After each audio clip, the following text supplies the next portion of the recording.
Assalamualaikum warahmatullahi wabarakatuh. Halo semuanya. Jumpa lagi dengan saya Chow Sing Sing, kurator dari podcast Horror Night Story. Halo, apa kabar semuanya? Semoga kalian semua baik-baik saja ya.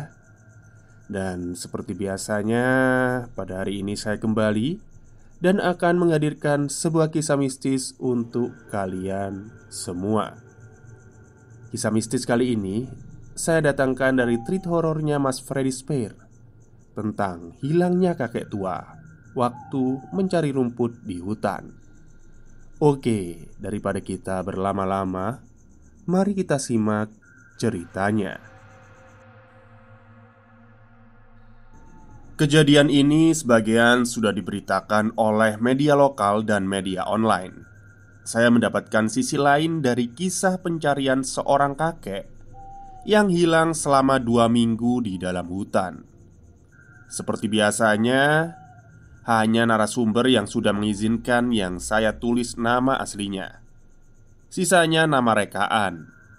Saya tidak berjanji cerita ini selesai dalam 1 hari, tapi insya Allah tidak akan saya buat menggantung selamanya. Bismillahirrahmanirrahim. 2016. Suasana sebuah desa Pinang di bawah kaki Gunung Raung terasa sejuk pagi itu. Aktivitas masyarakat di desa yang dikepung hutan khas kaki gunung berjalan normal seperti biasanya. 3 orang pria tua berangkat masuk ke area hutan mencari rumput untuk pakan kambing ternaknya. Karena area pinggir hutan sudah banyak yang ditanami tanaman produktif, ketiga orang itu masuk semakin dalam sampai ke wilayah petak 43. Kawasan ini sebenarnya masuk ke wilayah yang dirasa wingit atau angker bagi masyarakat sekitar. Tapi ketiga kakek itu tak menggubris dan tak ada pilihan lain. Jika ingin mendapat rambanan yang segar dan banyak, mereka harus masuk ke dalam hutan itu. Sampai menjelang duhur, 2 orang kakek dari 3 kakek pencari rumput merasa sudah cukup. Sebut saja namanya Katemo dan Paiman. Mereka berdua kemudian berniat untuk kembali ke desa, tapi tidak dengan Ngatimin. Pria yang paling tua dari 3 orang pencari rumput itu merasa masih lelah. Dia menyuruh kedua temannya untuk kembali terlebih dahulu. "Aku mau istirahat dulu, capek," kata Ngatimin kepada 2 orang temannya itu. Katemo dan Paiman awalnya tak mau meninggalkan Ngatimin. Terlebih, lokasi itu berada jauh di dalam hutan. Meski bisa dilewati motor, tapi jalannya terjal. Keduanya khawatir Ngatimin gak bisa pulang sendiri. "Udah gak apa-apa, sana pulang dulu, nanti aku nyusul," kata Ngatimin meyakinkan kedua temannya itu. Akhirnya, Katemo dan Paiman kembali ke desa. Sebelum pergi, keduanya sempat mengingatkan Ngatimin agar tidak terlalu lama untuk istirahat. Ngatimin hanya menganggukkan kepala sambil bersandar di bawah batang pohon. Matahari pun terus beranjak. Langit berubah gelap saat adzan maghrib berkumandang. Di desa, Ija, istri dari Ngatimin, menunggu kabar suaminya. Dia lalu mendatangi rumah Katemo dan Paiman, menanyakan keberadaan suaminya itu. Katemo dan Paiman pun terkejut. Mereka tak menyangka Ngatimin belum juga pulang sampai hari sudah gelap. Pendek cerita, Ngatimin ternyata tak pulang sampai keesokan harinya. Begitu juga keesokan harinya lagi. Pihak desa pun akhirnya turun tangan. Babinsa, Babin Kaptipmas, dikerapkan untuk menyusuri hutan, mencari jejak keberadaan dari Ngatimin. Tapi hasilnya nihil. Mereka hanya bisa menemukan sepeda motor milik Ngatimin, lengkap dengan rumput, yang sudah disiapkan. Tapi tidak dengan Ngatimin. Pria tua itu seolah menghilang begitu saja. Tim SAR pun mencari semakin lebar. Petugas dari tim SAR ikut turun. Hari-hari terus berganti hingga lebih dari 1 pekan berlalu, tapi belum ada tanda-tanda ditemukannya Ngatimin. Istri Ngatimin, Ija, sudah seperti kehabisan akal. Tak tahu lagi harus berbuat apa. Beberapa kerabat Ngatimin sampai menggunakan jasa paranormal untuk menerawang di mana keberadaan Ngatimin. Jawaban paranormal itu hampir sama semua. Ngatimin dibawa makhluk halus yang tinggal di dalam hutan wingit itu. Tapi hingga hari ke-9 masih belum ada tanda-tanda upaya pencarian itu berhasil. Tepat di hari ke-10, ada sekelompok pemuda di Desa Pinang yang akhirnya merasa harus ikut dalam pencarian Ngatimin. Mereka selama ini merasa jika peran para petugas dianggap cukup jika memang Ngatimin hilang dengan cara yang normal. Mereka terdiri dari 6 orang. Semuanya adalah remaja yang belum menikah, separuhnya menganggur, sisanya pekerjaan serabutan. Sebut saja namanya: Sedana, Kadek, Daryanto, Helmi, Kirom, dan Irham. Dari ke-6 pemuda itu, Daryanto adalah salah satu yang punya kemampuan lebih di dunia gaib. Selain karena garis keturunannya, Daryanto juga menekuni kemampuannya itu. Sedangkan Kadek, Sedana, Helmi, Kirom, dan Irham lebih kepada teman-teman yang selama ini kerap mengikuti kemana Daryanto mempertajam ilmunya. Singkat cerita, di hari ke-10, 6 orang itu akhirnya membuat kesepakatan untuk ikut berangkat ke Alas Wingit, tempat Ngatimin hilang. Sebelum berangkat, ke-6 pemuda itu mengumpulkan uang yang mereka miliki. Terkumpul sekitar 40.000. "Dar, iki denggo tuku apa ae?" tanya Sedana kepada Daryanto. "Beli roti ae. Nanti airnya bawa dari rumah. Sisanya buat rokok," jawab Daryanto. Akhirnya siang itu juga mereka berangkat dengan menggunakan sepeda motor. 3 sepeda untuk 6 orang. Jarak dari tepi hutan ke area pencarian cukup terjal. Setelah melalui jalanan berbatu, rombongan pemuda itu harus melewati jalan setapak yang dihimpit rapat pepohonan randu. Kondisi hutan yang selalu basah membuat jalanan menjadi licin. Beberapa kali ban sepeda motor nyaris tergelincir karena beceknya jalan setelah hampir 1 jam berjuang di medan yang sangat berat itu. Ke-6 pemuda itu akhirnya sampai di sebuah bukit yang menjadi tempat berkumpulnya para pencari Ngatimin. Ada tenda yang didirikan oleh tim SAR dan pondok kayu yang dibangun oleh warga. Saat mereka tiba, warga tengah beristirahat sembari menunggu waktu sholat maghrib. Karena jarak pos tempat berkumpul cukup jauh dengan desa, sebagian memilih bermalam sebelum melanjutkan pencarian esok harinya. "Mau kemana, nak?" tanya seorang pria kepada rombongan pemuda pimpinan Daryanto. "Saya dari dusun, Pak. Mau ikut mencari Pak Ngatimin," jawab Daryanto. Pria yang kemudian diketahui bernama Imam itu akhirnya berkenalan dengan Daryanto dan 5 pemuda lainnya. Dari profil Daryanto, Imam pun akhirnya paham nama Bapak Daryanto cukup terkenal di kalangan warga yang sudah berumur, terutama tentang kemampuannya dalam hal gaib. Setelah berbincang dan saling berbagi rokok, Imam bahkan menawarkan diri untuk ikut rombongan Daryanto.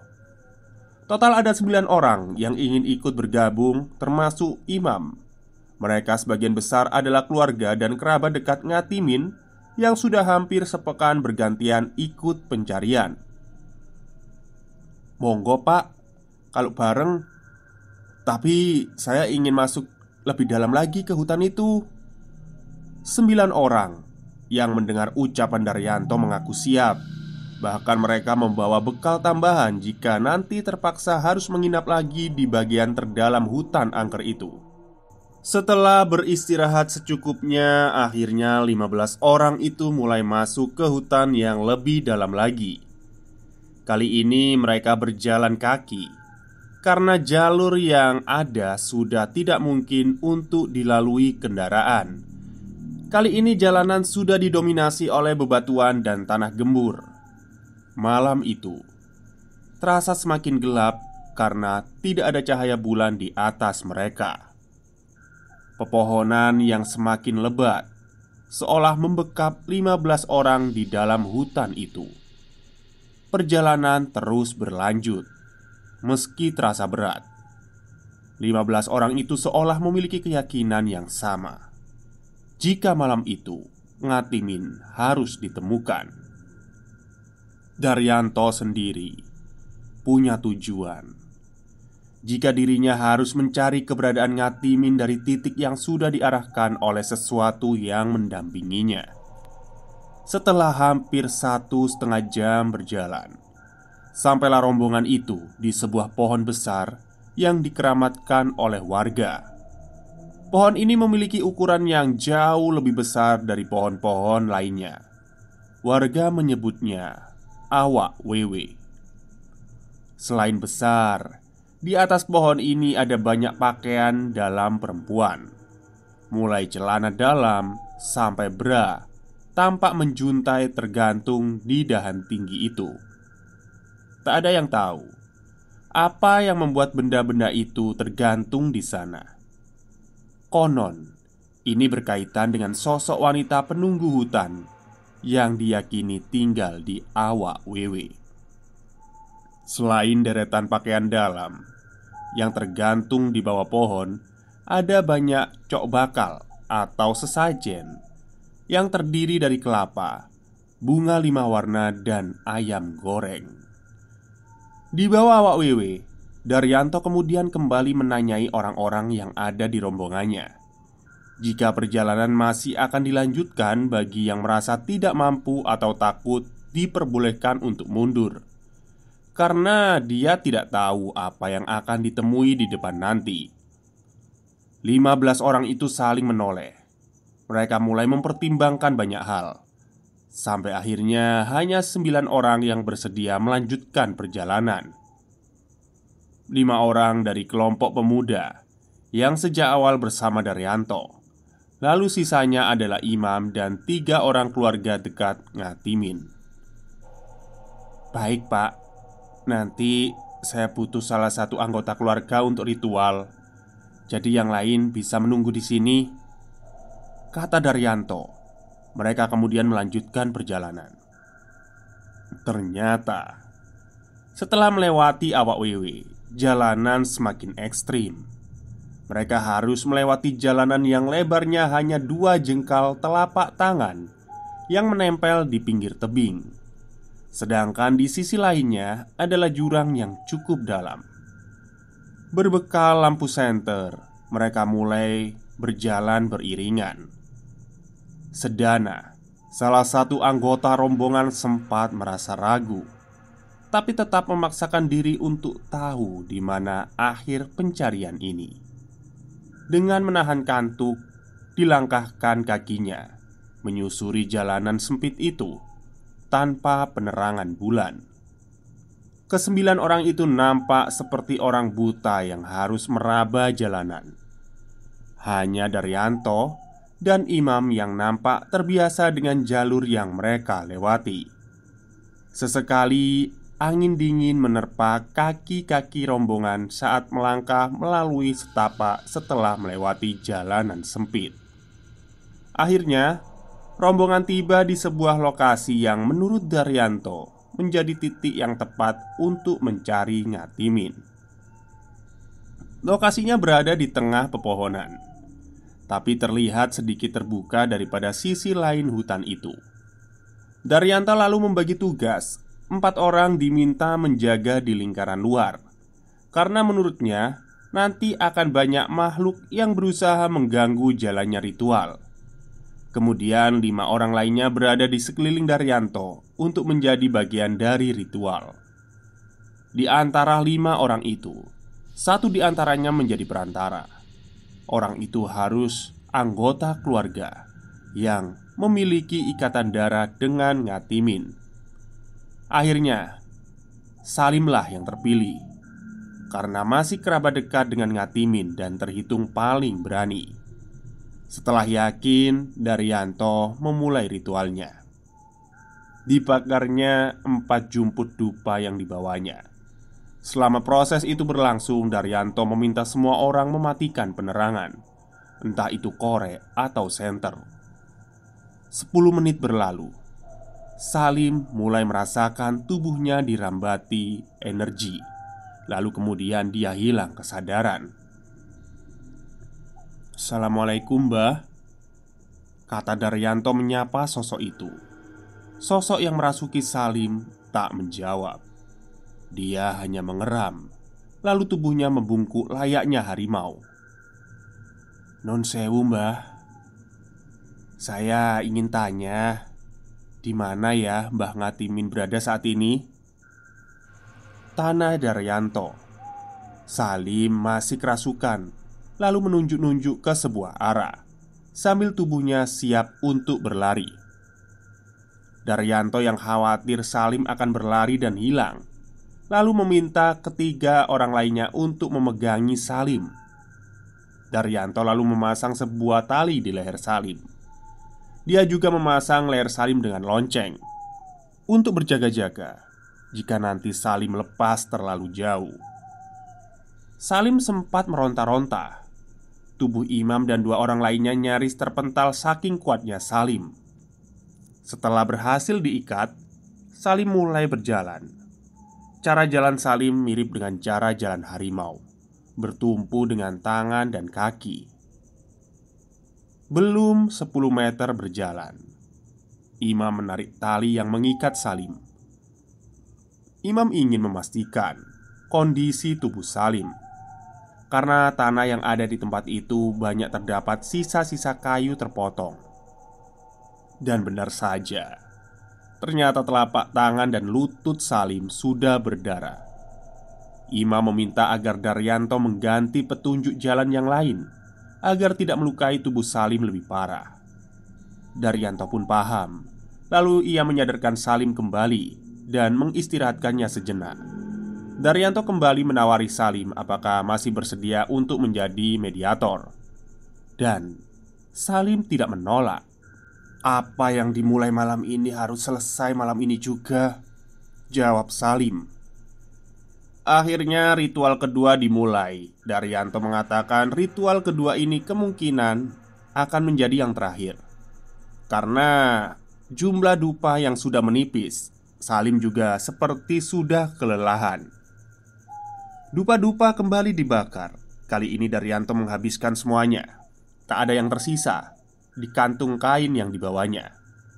Aroma dupa langsung menyeruak ke isi hutan. Bahkan Sedana dan beberapa pemuda lainnya ikut mencium bau dupa yang lebih kuat ini. Tak lama setelah asap dupa menyebar, Sedana yang berdiri bersama Kiro merasakan semua suara seolah berhenti. Suara jangkrik dan hewan malam yang sempat menemani sejak tiba di lokasi itu mendadak menghilang. Yang tersisa hanya kesunyian. Bahkan mereka tak merasakan adanya hembusan angin dari jauh. Sedana melihat ada cahaya temaram yang seolah turun dari atas tepat mengenai tubuh Salim. Cahaya itu seolah hanya turun untuk menyinari tubuh Salim. Di tengah konsentrasinya melihat Salim, Sedana tiba-tiba merasakan adanya suara-suara aneh di dekatnya. Lebih tepatnya suara anak-anak kecil yang sedang bermain. Sedana yang hanya bermodal nekat saja mulai merasakan takut. Anak-anak itu seolah bermain di dekatnya dengan Kirom. Sayup-sayup anak-anak kecil itu berkata, "Di sana loh, di sana, orangnya di sana loh." Bulu kuduk Sedana merinding. Dia yakin seyakin-yakinnya jika suara itu bukan dari anak kecil biasa. Matanya tak berani menoleh ke sumber suara, sampai tiba-tiba dia mendengar suara orang menggeram. Refleks, Sedana menoleh ke sumber suara. Ternyata ada sosok tinggi besar yang tengah bersandar. Sosok itu seolah menatap Sedana dan Kirom yang tengah berdiri mematung. Beruntung gelapnya hutan membuat Sedana tak bisa melihat dengan jelas wajah makhluk itu. "Rom, kamu lihat kan, Rom?" tanya Sedana sambil menarik kaos Kirom. "Iyo, iyo, wis, gak usah dilihat," bisik Kirom pada Sedana. Meski takut setengah mati, anak-anak muda itu berusaha menahan diri agar ritual yang sedang dijalani Daryanto tak berujung sia-sia. Di tempat ritual, Salim merasakan jika kali ini dirinya bisa mengontrol kesadarannya. Salim sempat mendengar mantra terakhir dari Daryanto. "Ya Allah, ya Allah, ya Allah." Sebelum akhirnya apa yang dilihatnya tak lagi hutan gelap. Salim melihat hutan itu menjadi terang seperti siang hari. Banyak orang yang berseliweran. Tidak sepi seperti hutan pada umumnya. Salim pun menghentikan salah satu pria yang ditemuinya. "Nun sewu, Pak, mau tanya, apa ada pencari rumput ya yang tersesat di sekitar sini?" Pria itu tidak menjawab, hanya tersenyum, tapi jarinya menunjuk ke sebuah arah. Salim pun menunduk takjim dan mengikuti arah yang ditunjukkan oleh orang itu. Di tengah keramaian, Salim akhirnya menemukan Ngatimin. Dia sedang terduduk lemah sambil bersandar di sebuah batu. Salim ingat sekali jika jalanan itu berada tak jauh dari pos tenda yang didirikan tim SAR dan beberapa warga. Aku tahu, aku tahu." Salim berteriak sambil kemudian dia kembali tersadar dan matanya langsung menangkap gelapnya hutan seperti awal dia datang. Salim lalu memberitahu Daryanto tentang apa yang dilihatnya. Daryanto tersenyum. Dia merasa jika ritualnya berjalan dengan baik. "Yowes, ayo balik, Pak, Mbah Ngatimin pun ketemu," kata Daryanto setelah berterima kasih kepada penunggu hutan itu. Lalu batinya. Daryanto bersama rombongan kembali ke arah pos kemah. Karena kondisi Salim mengalami luka, perjalanan pun dilakukan dengan perlahan-lahan. Rombongan itu baru tiba di pos SAR saat matahari sudah terbit. Tak menunggu lama, Imam langsung mengabari koordinator tim SAR yang ada. Awalnya mereka sempat tak percaya lantaran lokasi yang dimaksud sudah sering mereka lewati dan tidak ada apa-apa di sana. Akhirnya koordinator tim SAR bisa diyakinkan.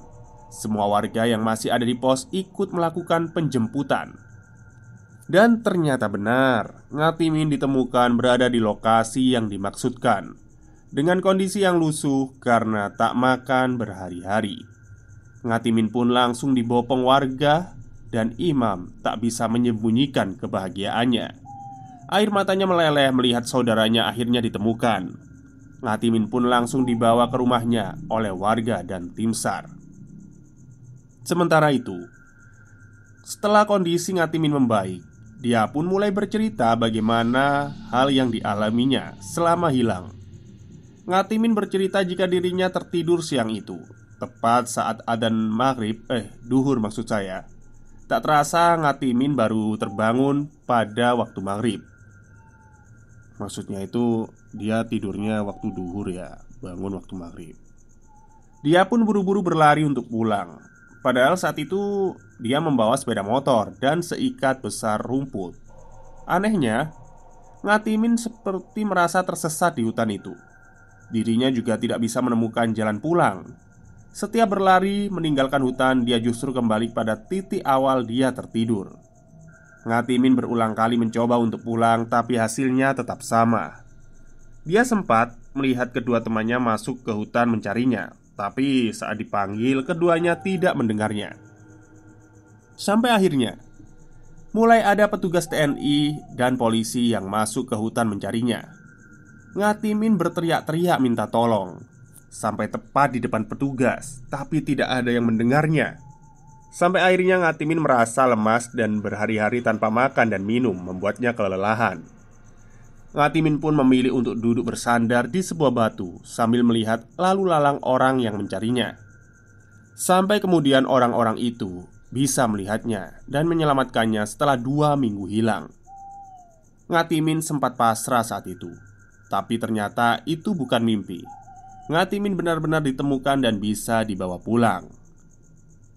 Saya bisa lihat kok saudara-saudara saya yang menangis, tapi mereka nggak bisa lihat saya, cerita Ngatimin kepada orang-orang yang mendengar ceritanya. Selesai. Oke, itulah cerita panjang dari Mas Freddy Spear tentang tersesatnya seorang kakek tua di hutan. Jadi mungkin saja ya, ini mungkin saja kalau kita sering mendengar berita pendaki yang hilang di hutan itu, ya bisa jadi mereka tersesat di alam lain gitu. Sebenarnya mereka bisa ngelihat kita, tapi kita nggak bisa melihat mereka. Cuman kan kadang ditemukan jasadnya gitu ya. Ya itu mungkin karena terlalu lama, jadinya kayak, namanya roh sama tubuh fisik kan beda ya. Kalau fisik itu kan kita juga perlu makan, perlu minum gitu kan. Kalau roh kan enggak gitu. Ya nggak tahu juga sih. Kalau yang saya lihat di berita-berita pendaki itu seperti itu. Ada yang hilang, ada yang jasadnya juga tidak ditemukan. Nah itu lebih menyeramkan lagi sih. Oke, mungkin itu saja cerita untuk hari ini. Semoga kalian suka. Selamat malam. Maksud saya selamat siang dan selamat beristirahat.